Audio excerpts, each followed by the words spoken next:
Hedera Hashgraph, one of the projects that have been unfazed by the FTX situation. Now, I know a lot of people bag on the Hedera price action, but you got to understand this is a blue chip family ran by blue chip projects, and you got to look at Hedera as a long-term hold, something that you know is going to be here for the next 2 to 5 years. You can look at Hedera as an accumulation stage sitting here at 4 cent family, $1 billion market cap, and you can see $11 million here in volume. But we're gonna talk about how Hedera Hashgraph, man, has been growing at an extreme rate in the third quarter of 2022. So if you like more videos about Hedera, make sure that you like, subscribe, hit the notification bell, and keep your favorite crypto and door-to-door entrepreneur. And go check out the door-to-door videos now, family.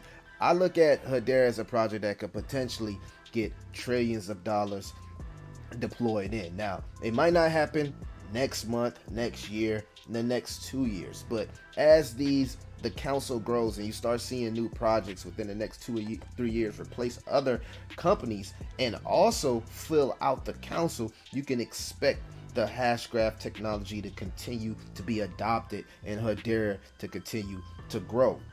Now, what led to Hedera's massive growth in Q3 of 2022? Let's talk about it, man. Great article from CoinGate here. Now, they say that following the gruesome aftermath caused by the FTX exchange, the crypto market has since spiraled down. However, this has not impacted the growth of Hedera, family. One of the strong points of Hedera is the Hedera Strong DeFi initiative. So, they say the increase in activity can be traced back to the number of different reasons, like Saucer Swap, Hedera's first native decentralized exchange, which is very, very, very good, man, because everybody's getting into the whole DEX decentralized exchange thing. Then you got the NFT marketplace, and we seen what the NFT marketplace did for Solana. So, man, you know what I mean? Look at this. Hedera Hashgraph process all-time high transactions. hbar surges by 200%.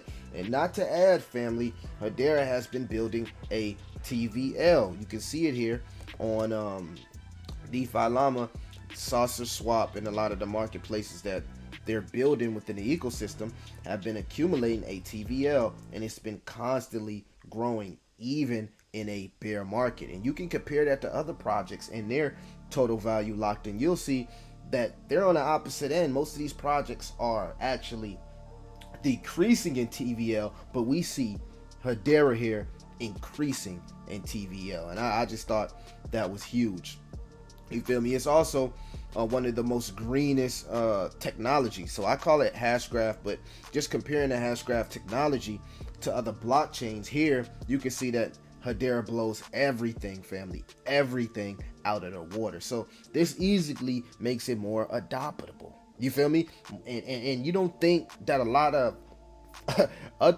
other Web 2 or Fortune 500 companies won't trust Hedera in their council when they have proven success? Make it make sense, man. Make it make sense. I know the price action is slow, but again, this is a long-term hold. Now, going back to the article here, they even do they have an hbar foundation where they do millions in grants for programs. So we seen that with Gitcoin, but Hedera does everything. You got a one-stop shop that all institutions could potentially use. Look at this hbar foundation. They're working on a metaverse. You feel me? They even had a partnership here with EA and Apex, family, which is huge. This esport platform just launched on Hedera. So again, you can check all of this out yourself, man. You know what I'm saying? I'm not gonna go too much into this, but you can go do your research and check this out yourself.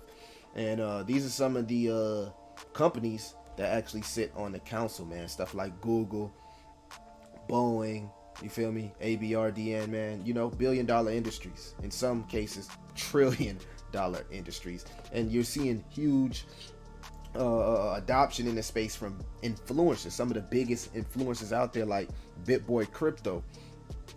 He took a little shit on Solana, but he's still As you see, he's investing right now into hbar, ICP, and algo. So when you start to see those influencers speaking, some of the biggest influencers speaking on a project, you feel me, in the bear market, you know, it's a little different when they speak on it in the bull run. They might be trying to dump on you, but when you see them speaking on these projects in the bear market, that's also something that you want to pay attention to. So Hedera, like I said, long-term hold.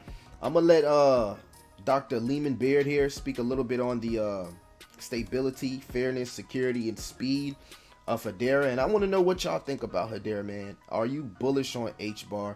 Are you bearish? Do you like the ecosystem and what's being built within the ecosystem? And could this potentially be one of those projects that compete with Ethereum down the line? Definitely let me know what y'all think inside the comments. I'm gonna close it out here with Dr. Lehman Beard. Some distributed ledger technologies are based on leaders. The leader-based DLTs have a leader computer. Everyone sends their transactions to the leader, and then the leader sends out, here's the order the transactions need to be. Or the leader sends out a block that has those transactions in that order that gets added to the chain. The problem with the leader-based system is that you can have a DDoS attack on the leader, a distributed denial of service attack, where computers all over the internet are flooding it with packets, preventing the leader from doing its job. Now, of course, a leader-based system would be designed so that if the leader goes silent for long enough, eventually it times out and everyone says, I guess the leader's computer has crashed, let's switch to a new leader. The problem is that if even one computer is infected with a virus or a worm, or is malicious, or has an insider, or is compromised, that one computer will know when we have a new leader and can direct the botnet to follow the new leader. And so the botnet can play follow the leader and can keep the leader shut down all the time, even if we have some systems you wouldn't think of as leader-based.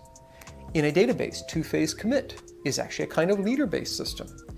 In any kind of a system where you have a lock that you have to obtain the lock and then you can make a change and then you release the lock, it's leader-based. If you crash while you're holding the lock, there's a problem. Or if the DDoS attack is always on whoever's holding the lock, it's a problem.